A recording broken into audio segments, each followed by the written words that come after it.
안녕하십니까. 오늘은 트럼프의 국방정책에 대한 이야기를 좀 드리겠습니다. 쿠르스크에서 북한군을 생포했다 이런 이야기가 올라왔습니다. 트럼프의 오른팔 엘브리지 콜비, 주한미군 재배치 및 펜타곤 개혁에 집중할 것 같습니다. 바이든이 떠나기 전에 한반도에 뭘 싸고 튀지 않을까 좀 걱정입니다. 먼저 북한군 생포 소식을 전해드리겠습니다. 이 우크라이나 측에서 북한군을 생포했다. 쿠르스크에서 그래가지고 시끌벅적합니다. 여기저기서 퍼나르고 난리가 났죠. 이 사진의 출처를 좀 찾아보도록 하겠습니다. 언뜻 봐서는 상당히 나이가 많은 사람 같습니다. 북한 사람인지 중국 사람인지 우리가 알 수는 없죠. 그런데 목에 주름 이런 거 봐서는 거의 50대 후반 60대 정도로 보입니다. 우크라이나에서 북한군 포로를 생포했다 이래가지고 떠드니까 이걸 또 미국에서 미국에도 이제 우뽕들이 있습니다. 이들이 퍼나르고 난리가 났습니다. 그런데 이 사진을 확대해서 보시기 바랍니다. 먼저 사진이 상당히 어색하죠. 그리고 무엇보다도 이 Z마크가 있습니다. 이 Z마크 이것이 있으면은 러시아군을 의미합니다. 이 군인 머리 위에 이제 모자에다가 이렇게 Z마크, Z마크가 있습니다. 러시아군들이 이런 장난을 하고 있습니다. 과거에 이 쿠르스크에서 어떤 마을을 점령했을 때 북한군 깃발을 꺼내들고 그런데 등장한 사람은 사할린에 있는 사람이죠. 이 러시아 말을 썼습니다. 자, 그래서 이런 총극이 지금 계속 반복되고 있는데 우크라이나 측은 이런 떡밥이 올라오면은 그대로 이제 퍼서 나릅니다. 그리고 이제 조롱거리가 되죠. 도대체 왜 우크라이나는 이토록 이 북한군에 집착을 할까? 여러 가지 이유가 있습니다. 이 러시아가 북한의 지원을 받았기 때문에 이 나토 소속 국가도 이제 지원을 해달라. 특히 병사죠. 우크라이나는 지금 병사가 부족합니다. 가장 중요한 게 부족합니다. 훈련받은 병사들이 많이 희생되고 또 부상을 당해서 후방으로 배치되고 혹은 드론 조종수로 이렇게 이제 갑니다. 그런데 숙련된 이제 훈련받은 병사가 없기 때문에 전선은 계속 밀리고 있습니다. 러시아군의 공세를 막아내지 못하고 있는 거죠. 나토 소유럽에 이제 나토 소속 군인들이 들어와서 싸워달라. 이것이 지금 젤렌스키의 이 간절한 요청이죠. 우크라이나 내에서 18세 이상 23세 젊은이들 이들을 징집해서 전선에 넣으면은 우크라이나에는 미래가 없습니다. 그리고 젤렌스키의 미래도 보장할 수 없습니다. 일단 부모들이 젤렌스키에게 엄청난 분노를 터뜨리게 되겠죠. 그리고 중국의 6세대 스텔스기에 대한 이야기를 드리겠습니다. 미국은 아직 6세대 스텔스기가 없습니다. 그런데 중국은 프로토타입을 만들어서 이렇게 이제 하늘에 시연을 했습니다. 물론 중국제이기 때문에 우린 중국 애들이 만들어봐야 구라겠지, 짝퉁이겠지 이런 식으로 이야기를 합니다만, 그런데 어쨌든 미국이나 러시아도 없는 6세대 이 프로토타입 전투기, 스텔스기라 합니다. 자, 이것이 하늘에 돌고 있는 장면, 그리고 굉장히 유니크한 디자인을 가지고 있습니다. 미국은 이런 형태의 디자인을 이제 갖추지 못하고 있기 때문에 미국 것을 뺏겼다, 러시아 것을 뺏겼다, 이렇게 주장할 수도 없는 거죠. 이 미국의 방위 산업 그동안 돈을 버는데 혈안이 되어 있어서 어떤 이제 미래지향적인 무기를 개발하는데 오히려 이 미국의 방산업체들이 게을리한 겁니다. 그저 비싼 무기를 만들어서 비싸게 팔아먹을 그럴 궁리만 했죠. 자, 그 옆에 이제 윌슈라이버 글로 잠깐 보도록 하겠습니다. 러시아 대공 시스템은 서구 대공 시스템에 비해서 10년 이상 앞서 있다. 지금 이것은 로전에서 명백하게 입증이 되었습니다. 그리고 중요한 것은 양입니다. 러시아는 대공 미사일을 펑펑펑 찍어내고 있습니다. 그런데 서구는 수작업으로 매우 느리게 생산을 하고 있습니다. 중국 같은 경우는 무기가 이제 검증이 되지 않았기 때문에 제가 뭐라고 말씀드릴 수는 없습니다만 크루즈 미사일이나 대공 미사일을 자동화 공장에서 생산하고 있다고 합니다. 대량으로 생산할 수 있는 거죠. 이 분명히 중국과 러시아가 양적인 측면에서 조만간에 이제 서구를 앞지를 가능성이 높습니다. 러시아는 재래식 무기에서 앞서 있었지만 어쨌든 서구라는 것은 나토 전체 국가를 의미하기 때문에 총합으로는 러시아나 중국이 아무래도 조금 밀리겠죠. 그런데 이런 식으로 러시아와 중국이 생산을 하면은 어느 순간에 양적인 면에서 앞서게 됩니다. 자, 그리고 이제 엘브리지 콜비에 대한 이야기를 드리겠습니다. 한국에서도 엘브리지 콜비가 어떤 사람인가를 잘 알고 있습니다. 그래서 이 보수 유튜버에서는 엘브리지 콜비를 초청하고 그 사람의 대담 이런 것을 이야기하면서 이 엘브리지 콜비가 대중국 강경책, 미국의 국방정책을 중국을 겨냥한 것으로 바꾸고 있다. 이렇게 이야기를 합니다. 물론 이것은 맞습니다. 그런데 엘브리지 콜비를 오해하거나 혹은 좀 이제 왜곡해서 한국 사람들에게 전달하는 것이 아닌가, 저는 좀 그런 느낌을 많이 받았습니다. 뭐 이 부분에 대해서 한번 말씀드리고 싶었는데, 그런데 공교롭게 트럼프가 엘브리지 콜비를 국방 차관에 임명했습니다. 자, 이것은 굉장히 중요한 사건입니다. 지금 헤그세스 국방부 장관, 그런데 헤그세스 국방부 장관, 그 사람의 위상에 대해서 많은 미국인들은 사실 좀 갸우뚱하고 있습니다. 좀 놀리기도 하죠. 헤그세스는 팍스TV에 출연해서 어떤 구체적인 정책에 대해서 뭐 이야기를 했다기보다는 트럼프를 위해서 이제 미국 국민들, 보수주의적인 국민들을 이제 이렇게 지지하도록 이렇게 유도하고 펌프질하는 그런 역할을 했습니다. 자, 그리고 뭐 대표적인 시오니스트기도 합니다. 그런데 실질적으로 트럼프와 생각이 같은 사람은 엘브리지 콜비입니다. 이 엘브리지 콜비가 국방부 차관이 되었다. 이 뜻은 엘브리지 콜비가 실질적인 이 지휘부 역할을 할 것으로 저는 그렇게 생각하고 있습니다. 이 헤그세스는 한 1년 정도 하고 교체되지 않을까 그렇게 추정합니다. 이 엘브리지 콜비야말로 트럼프와 이 국방 정책에 있어서 사상을 같이 하고 있습니다. 이것은 한국의 영자지에 올라온 기사인데, 과거 이제 이런 이야기를 한 적이 있습니다. 이 대한민국이 핵무기를 가지는 것, 여기에 대해서 트럼프나 미국은 반대하지 않을 수도 있다, 이런 이야기를 했습니다. 즉 한국의 자체 핵무장을 허용할 수도 있다, 이런 이야기를 했죠. 그래서 많은 한국인들은 엘브리지 콜비에 특히 주목하고 있습니다. 야, 콜비가 되면은 우리도 핵무장할 수 있는 것이 아닌가, 이런 생각을 하는 거죠. 그런데 트럼프와 엘브리지 콜비가 한국에 이제 핵무장을 허락한다면 어떤 목적 때문에 허락을 할까? 이것을 이제 우리는 좀 들여다볼 필요가 있죠. 과거처럼 인계철선, 대한민국 내에 이제 많은 수의 이 주한미군을 주둔시키고 뭐 북한이나 중국이 쳐들어오면은 여기서 이제 반격을 한다. 바로 즉각적으로 반격을 한다. 이런 컨셉에 대해서 강경하게 반대하는 사람이 콜비입니다. 그리고 트럼프 역시 비슷한 생각을 하고 있습니다. 기본적으로 인계철선, 그런 것은 존재하지 않는다. 이미 과거에도 이제 트럼프는 이런 이야기를 한 적이 있습니다. 미국은 안전한 포지션에 있으면서 이 동맹국이 필요로 할 때 가서 도와준다. 인계철선으로 이제 미국이 맞으면은 얻어 터지면 가서 이제 같이 보복한다. 이런 뜻은 아니라는 거죠. 여기서 콜비가 어떤 생각을 하는지 우리는 이제 종합적으로 볼 필요가 있습니다. 이 한국의 보수주의자들은 야, 엘브리지 콜비 대중국 강경책, 그래서 미국은 아시아로 온다. 맞습니다. 그런데 아시아로 와서 중국을 향해서 이제 중국 꼼짝마 이런 식으로 이제 무력 행사를 할 것이다. 이런 식으로 이야기를 하는 거죠. 중국을 코너에 몰고 중국의 군사력을 위협하고 필요하다면 전쟁도 해서 중국을 무너뜨린다. 뭐 이런 이야기까지 합니다. 그런데 실제 트럼프나 엘브리지 콜비는 이런 생각을 하고 있지 않습니다. 먼저 미들리스트 아이에 올라온 이 기사 잠깐 보도록 하겠습니다. 기본적으로 트럼프 그리고 이제 엘브리지 콜비, 자, 이들은 유럽과 중동에서 미군 전력을 빼야 된다, 이런 생각을 가지고 있습니다. 이것은 미국의 이익에 중요하지 않다. 그리고 미국의 이익에 중요하다고 하더라도 필요 이상의 군사 자산이 중동과 미국에 있다. 이 생각은 한치도 달라지지 않았습니다. 그래서 서유럽에서 무슨 짓을 하든 뭐 방위비를 더 내든 이것과 상관이 없이 미국은 유럽에서 이제 어느 정도 빼게 됩니다. 물론 다 빼지는 않습니다. 중동 역시 마찬가지입니다.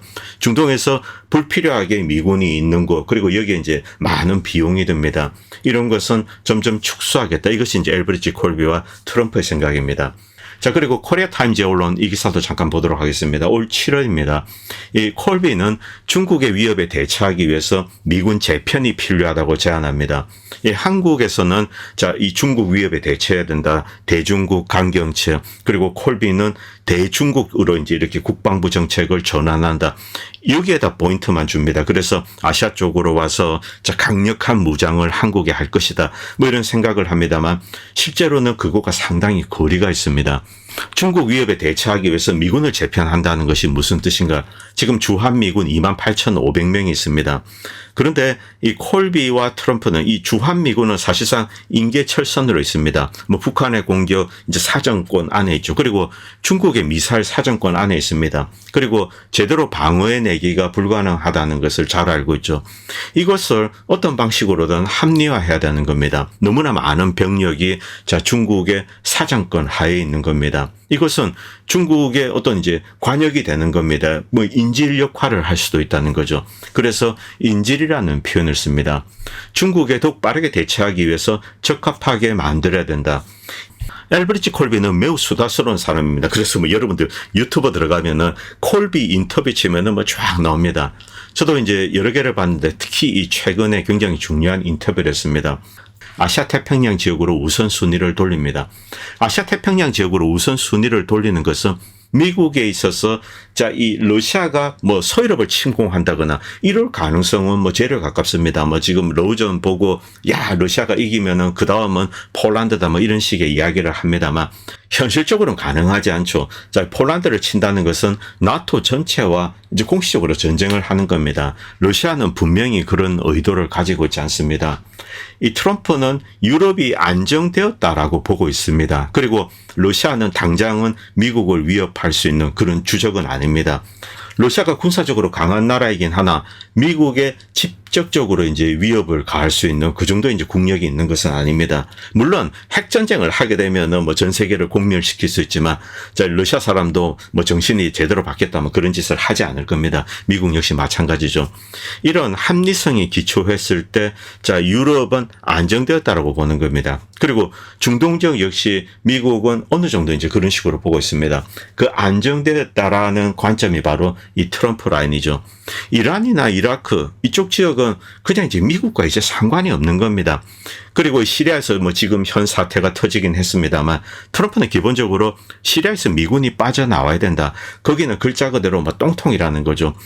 온갖 부족들이 뭐 찌지고 볶고 합니다. 미국이 들어가 봐야 이것을 안정화시킬 수 없다는 거죠. 그냥 던져두는 겁니다. 뭐 주변국들이 알아서 해라고 던져두고 트럼프는 이 걸프만 연한 국가들 사우디아라비아, 요르단 그리고 이스라엘 여기까지는 확고하게 지킨다. 이것이 이제 트럼프 라인이죠. 그리고 그 바깥에 있는 뭐 이란, 이라크, 시리아 니들이 알아서 해. 이런 식입니다. 그리고 이제 이 한국에 대해서 이제 여러 가지 이야기를 했습니다. 이 콜비가 굉장히 말이 많습니다. 그런데 뭐 여러 가지 한국에 대해서도 좀 립 서비스를 합니다. 이런 부분을 우리가 좀 걸러내서 드려야 됩니다. 그가 진짜 하고 싶은 것이 무엇인가? 그리고 이것이 트럼프가 하고 싶은 것과 일치한다면 이것이 진짜 이제 트럼프의 이 국방 정책이 되는 겁니다. 한국에서는 한국의 이익을 우선시합니다. 인도도 그렇죠. 폴란드도 그렇습니다. 왜 미국은 미국의 이익을 우선시하면 안 됩니까? 이렇게 이제 답변을 합니다. 이게 그의 본심입니다. 우리가 뭐 동맹국들에게 좀 뭐 비열하고 못되게 군다 이런 뜻이 아닙니다. 우리는 우리의 이익에 대해서 이제 이야기를 해야 되고 그 중심으로 동맹과 관계를 재설정을 해야 된다는 거죠.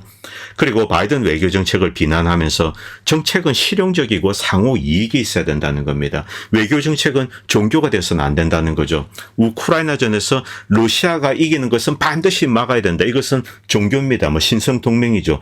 이런 것 따위는 필요 없다는 겁니다. 만약 우크라이나가 미국의 이익에 부합하지 않는다면 미국의 실존적인 이해가 없다면 그건 뭐 손 털고 나오겠다는 거죠. 바로 이것이 콜비입니다. 콜비는 어떤 면에서는 트럼프의 분신이라고도 할 수 있습니다. 외국과의 협정이 신성하다. 이것은 오해다. 바로 이것이 이제 상식적인 거라는 거죠. 한미동맹은 영원하고 신성시되고 그리고 뭐 우주의 정의를 위해서 한미동맹을 지켜야 한다. 이런 생각을 콜비나 트럼프는 한치도 이제 갖고 있지 않다는 겁니다. 한국과 미국은 좋은 관계에 있습니다. 이것을 유지하는 것은 중요하지만 한미동맹을 신성시하고 절대시한다. 그런 생각 자체를 콜비는 경계를 하고 있습니다. 그리고 미국에서 이제 엘브리지 콜비가 국방차관이 되자, 여기저기서 이제 크게 기사를 냅니다. 뭐, 헥세스 같은 경우는 미국의 이제 언론들이 좀 조롱을 던지고 놀리고 뭐 이런 식입니다. 그런데 트럼프와 생각을 같이 하는 콜비가 나오면 미국의 언론들도 진지하게 이 콜비의 생각을 다루게 됩니다. 2018년 국가 방위 전략을 작성한 엘브리지 콜비. 이 콜비는 대한민국과 매우 밀접한 관련이 있습니다. 특히 2017년 11월, 12월. 여러분 기억하시겠지만 북폭 위기 이런 것이 있었습니다. 북한이 뭐 핵 미사일 실험을 하고 그리고 트럼프는 북한 박살내 버릴 거야 이렇게 이제 협박을 하던 바로 그 시기죠. 매우 위험한 순간이었습니다. 이때 여러 가지 루머가 있습니다만 트럼프가 네오콘의 도움으로 이제 대통령이 되었습니다. 딕 체니 계파죠. 그리고 주변의 네오콘 인사들이 뭐 완전히 둘러쌌습니다. 마이크 펜스 부통령부터 뭐 전부 이제 뭐 폼페오까지 전부 이제 네오콘 인사죠. 그런데 이들이 진짜 북폭을 원했던 것이 아닌가. 자, 북한과 전쟁을 하게 된다. 뭐 네오콘 입장에서는 또 하나의 큰 전쟁, 그것을 열게 됩니다. 네오콘은 항상 새로운 전쟁을 열기를 원하는 거죠. 그런데 이 한반도에서 전쟁을 일으킨다. 여기에 대해서는 상당한 부담감을 가지고 있습니다. 그런데 뭐 딕 체니, 얘네들이 뭐 실제로 그런 계획을 했는지 그건 모르겠습니다만 하여튼 2017년 그때는 굉장히 위험한 순간이었습니다.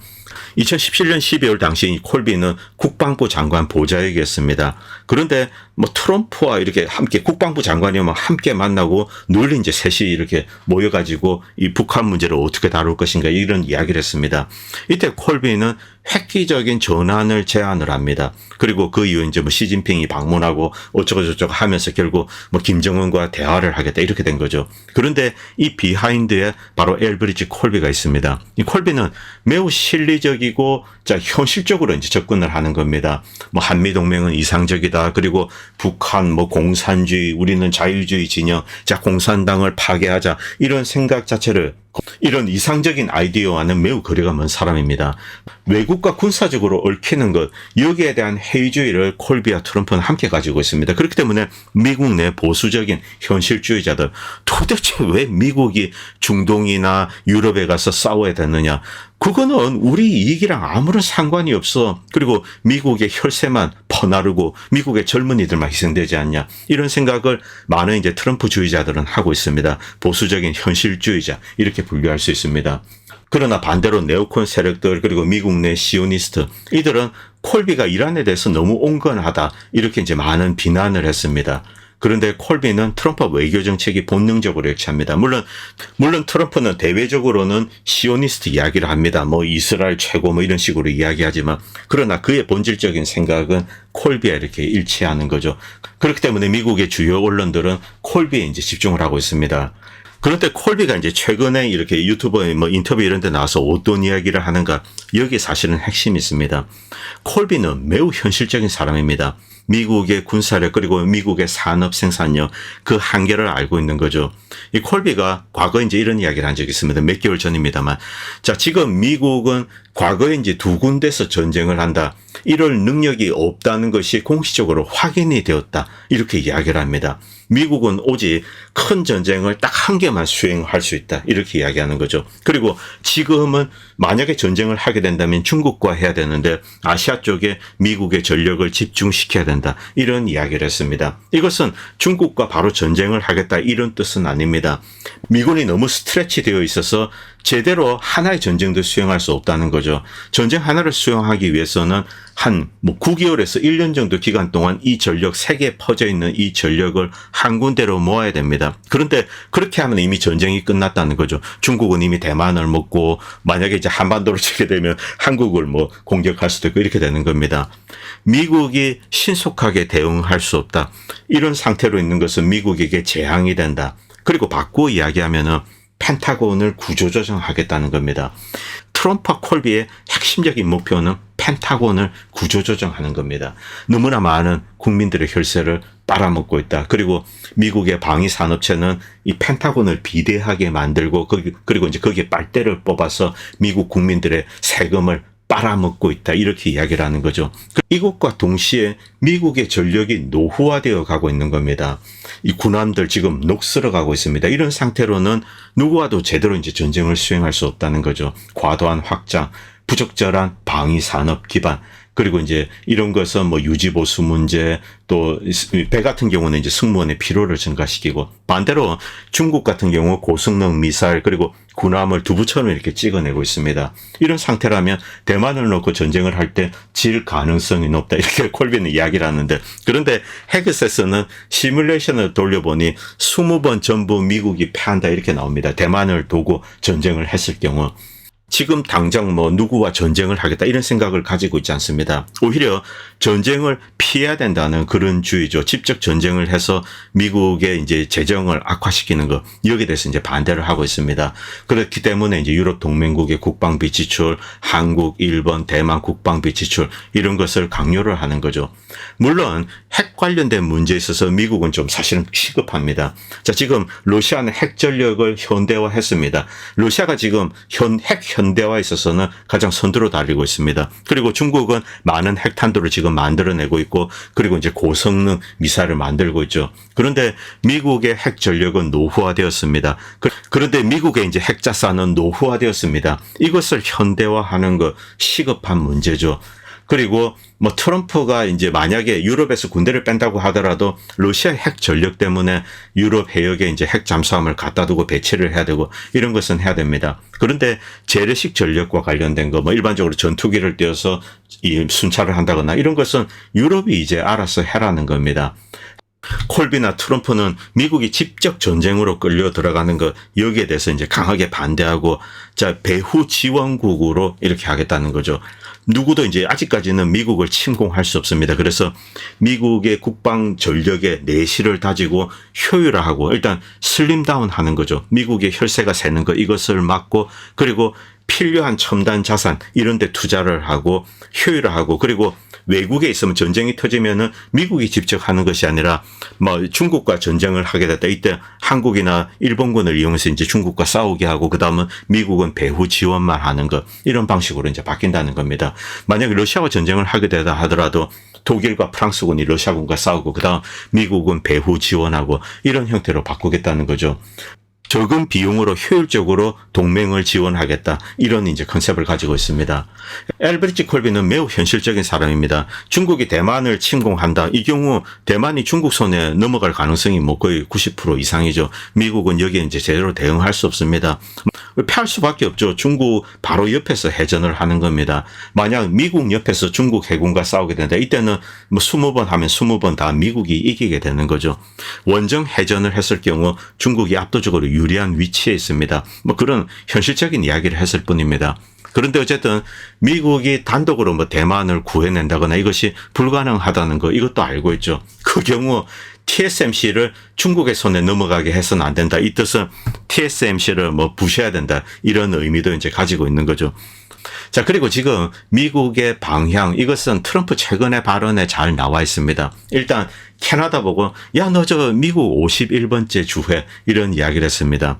뭐 농담 삼아 한 이야기고, 그리고 캐나다 사람들이 이런 제안을 받아들이지 않을 겁니다. 뭐 그렇다고 당장 미국이 뭐 캐나다로 쳐들어간다. 쳐들어가면 이제 캐나다는 먹게 되겠죠. 그러나 뭐 그렇게 하진 않을 것 같습니다. 미국이 캐나다 이런 이야기를 하고 또 그린란드에 이런 이야기를 하는 것, 그리고 남쪽 남미에 대해서도 이런 이야기를 합니다. 특히 파나마 운하 관련된 거죠. 미국은 자원은 근처에 있는 리지언을 겁니다. 미국 입장에서 미국 경제를 되살리기 위해서는 이제 이 자원이 많이 필요합니다. 에너지도 그렇고 히토리 이런 게 필요하죠. 그런데 캐나다에는 많이 있습니다. 마찬가지로 남미에 많이 있습니다. 미국은 가까운 곳, 자, 이 남미와 캐나다 이런 데는 사실 경쟁자가 없습니다. 뭐 러시아가 어디 넘봅니까? 중국이 넘볼 수 있습니까? 물론 뭐 중국이 많이 침투를 했습니다만 미국의 군사력이 바로 투사할 수 있는 바로 그 지역, 리지오널 안에 있습니다. 이 중국이 해군을 몰고 이 남미에 와가지고 미 해군과 싸운다. 이것은 불가능하죠. 미 해군에 박살이 나게 됩니다. 대만 경우는 가능하지만 자, 남미 앞바다에서는 불가능하죠. 대만에서 가능한 것은 중국 본토에서 장거리 미사일을 이제 미 함대로 쏠 수가 있기 때문에 그렇습니다. 어쨌든 미국은 다시 이 멀로 독트린을 부활시키고 있습니다. 북미와 남미, 여기는 미국의 나와바리다. 누구도 이제 끼어들지 마. 이렇게 이제 선언을 하는 거죠. 뭐 깡패 같은 발언이지만 미국이 본격적으로 경제 개발을 하겠다라고 보시면 됩니다. 제조업 부활이죠. 여기에 필요한 자원들. 자, 캐나다에는 많은 환경론자들이 있습니다. 이들이 뭐 철광석, 뭐 광산을 캐고 이런 데 반대하겠죠. 자, 그런데 미국은 뭐 있는 곳이 있습니다만 뭐 펜실베니아 이런 데 있는데 옛날에 캔 것은 다 캤습니다. 뭐 이제 캐나다에서도 캐오고 또 남미에서도 실어 나르고 이런 식으로 미국을 제조업 강국으로 이제 다시 부활시키겠다. 이런 야심을 트럼프는 가지고 있습니다. 이 콜비는 트럼프의 분신이라고 해도 틀리지 않습니다. 자, 제가 이제 어디 이런 글을 썼는데 잠깐 소개하겠습니다. 국방장관 헤그세스는 시오니스트 트럼프 진영에 이제 기부를 많이 한 사람들, 그들을 위해서 이제 얼굴마담 역할을 하다가 교체될 것 같고, 콜비가 실질적인 지휘관 역할을 할 것 같다. 2017년 12월 대북 위기 당시 이 트럼프에게 북폭 위협을 중단하고 김정은과의 직접적인 대화를 유도한 핵심 인물입니다. 미 펜타곤 구조조정에 큰 관심을 가지고 있습니다. 한 45명에 달하는 사성 장군, 이것을 10명까지 줄이는 등 조직 감축, 예산 축소, 그리고 전체적인 재래식 전력 감축을 목표로 하고 있습니다. 대신 핵무기 같은 전략적 무력 강화하고, 그리고 중국과 러시아 이제 이것으로 대응을 하는 겁니다. 억지력을 강화하는 거죠. 그리고 힘을 통한 억지력을 꺼내들지만, 물론 이제 핵전력 현대화 이런 것은 반드시 해야 됩니다. 자, 이런 식으로 저비용으로 자 이제 강국들을 견제를 합니다. 그리고 재래식 전력을 슬림다운한다. 기본적으로 이 재래식 전력은 지금 현재 로우전에서 러시아 군 편제 이런 겁니다. 자, 육군, 공군, 해군 다 해서 조인트 스트라이크 하는 거죠. 미국은 그와 같은 방식을 탈피해서 자 후방에서 동맹국을 지원한다. 즉 대리군을 활용해서 대리군에 지원하는 그런 국가로 거듭나는 겁니다. 그리고 이 재래식 전력을 슬림다운하고 신속하게 그들을 지원할 수 있는 새로운 무기 체계, AI를 이용한 드론, 우주무기 이런 것이 이해가 될 겁니다. 이런 방식으로 이제 간접적으로 지원을 하는 거죠. 자, 그래서 이제 이 미국은 예산을 절감합니다. 자, 이 미국의 재래식 전력 축소 그리고 합리화, 직접 전쟁을 치르지 않고 적은 비용으로 이제 군을 효율을 극대화합니다. 그리고 조직을 축소하되 첨단 무기를 개발해서 동맹국을 지원하고 핵 전력 현대화하고, 그리고 미사일 전력 현대화에 집중할 거다. 그리고 현재 800몇십 개의 해외 군사 기지가 있습니다. 이것을 절반 이하로 한 300개 내외로 축소할 것 같습니다. 그리고 유럽과 중동에서 빠져나와서 남미, 앞에서 말씀드렸듯이 다시 이 멀로 독트린을 부활하고 남미와 캐나다, 필요하다면 그린란드까지, 여기는 미국의 나와바리야, 누구도 끼어들지 마, 이렇게 이제 선언을 하는 거죠. 그리고 아시아는 현상 유지나 이제 강화, 어쨌든 중국을 상대해야 되긴 합니다만, 그런데 아시아의 대규모의 전력을 이제 근접 배치한다. 많은 사람들은 이렇게 이야기하는데 실제 콜비는 그런 생각을 하고 있지 않습니다. 그보다도 이 배후에서 일본과 한국 그리고 대만을 지원할 수 있는 이와 같은 형태로 이제 바뀌는 거죠. 직접 대규모 부대를 한국에 두고 중국을 견제한다. 여기서 탈피할 가능성이 상당히 높습니다. 그래서 지금 28,000명 정도 있는 주한미군, 자, 이 중에 상당수는 이제 다시 돌아가되, 대신에 이 한국에서 만약 한국이 이제 북한과 전쟁한다거나 중국과 전쟁했을 경우 이때 효율적으로 서포팅할 수 있는 그런 조직 체계로 이제 바뀌게 될 것 같습니다. 사실상 인계철선은 사라진다라고 보시면 됩니다. 그리고 쓸데없는 국제 분쟁 개입을 피하고 이 미국의 직접 전투 참여, 이것도 이제 좀 피하는 겁니다. 여기서 이제 트럼프와 의견이 일치합니다. 콜비의 이런 생각은 이제 전통적으로 네오콘이나 미국의 이제 좀 이상주의적인 우파들, 이들이 가지고 있는 자 미국의 패권 그리고 국제 전략, 이런 데서 크게 탈피해서 미국의 이 실질적인 산업 생산력 그리고 재정적인 현실, 인구 통계학적인 현실, 이것을 반영하여서 효율적인 국방 정책을 택해야 된다. 그렇게 해야지만이 미국 경제를 다시 부활시킬 수 있다. 자, 여기서 이제 트럼프와 일치한다는 거죠. 미국의 군사력의 한계 그리고 재정적 한계를 고려하는 매우 실리적인 인물이라고 할 수 있습니다. 한국이나 서유럽은 자주 국방에 많은 노력을 기울여야 하고 분쟁 발생 시 미국의 직접적인 개업 그 가능성은 좀 줄어들 것이다. 이렇게 각오를 해야 된다는 거죠. 여기서 제가 좀 끝으로 이 바이든에 대한 이야기를 좀 드리겠습니다. 2017년에 자 트럼프가 다시 들어왔을 때 그 이전에 이제 오바마나 이런 네오콘 세력들이 있습니다. 당시 북폭 위기 취임하고 바로 터졌습니다. 그런데 이때 한반도에서 전쟁을 유도하려는 세력이 분명히 미국 내에 있었습니다. 그리고 이제 바이든이 지금 물러나기 한 달 남았습니다. 그런데 바이든은 지금 곳곳에서 그냥 뭘 싸지르고 있습니다. 우크라이나 전도 그렇습니다. 그리고 지금 지중해에서 러시아 화물선에 토피도 공격이 가해진 게 아닌가 그렇게 추정되고 있습니다. 엄청나게 자극을 하는 거죠. 자, 그리고 중동 지역에서 시리아에서도 저지르고, 이것은 미국에 도움이 되지 않습니다. 에르도안이 시리아를 점령한다. 이것은 미국의 국익에 도움이 되지 않습니다만 어쨌든 이 바이든 그리고 배후에 있는 네오콘 세력들, 이들은 일단 뭐 전쟁을 일으킬 수 있는 건수 이것은 뭐 다 지르고 있는 겁니다. 중동, 유럽 그리고 아프리카도 마찬가지입니다. 지금 제가 다음에 이제 아프리카 관련된 방송 좀 만들어 드려야 되는데 지금 사헬 지역 남쪽에서 미국, 프랑스는 대규모의 이제 테러리스트를 모으고 훈련시키고 있습니다. 바로 위에 있는 북쪽 지역을 때릴 것 같습니다. 지금 곳곳에서 이런 짓거리가 벌어지고 있습니다. 그런데 과연 한반도는 내버려 둘 것인가? 네오콘의 입장은 좀 단순합니다. 일단 전쟁이 많이 일어나면 많이 일어날수록 네오콘에겐 유리합니다. 뭐 군산복합체 유리하죠. 자, 그렇기 때문에 이 바이든이 물러나기 전에 뭐 한 달 남았습니다만 한반도에서 어떤 뭐 폴스 플래그를 띄운다든가 이런 형태의 어떤 뭐 음모 이런 것에 대해서 좀 경계를 해야 된다고 생각합니다. 주의해서 지켜봐야 되죠. 오늘 방송은 여기까지 하도록 하겠습니다. 감사합니다. 본 채널은 시청자님들의 후원으로 유지됩니다. 여러분의 도움은 작은 미디어에 큰 도움이 됩니다. 감사합니다.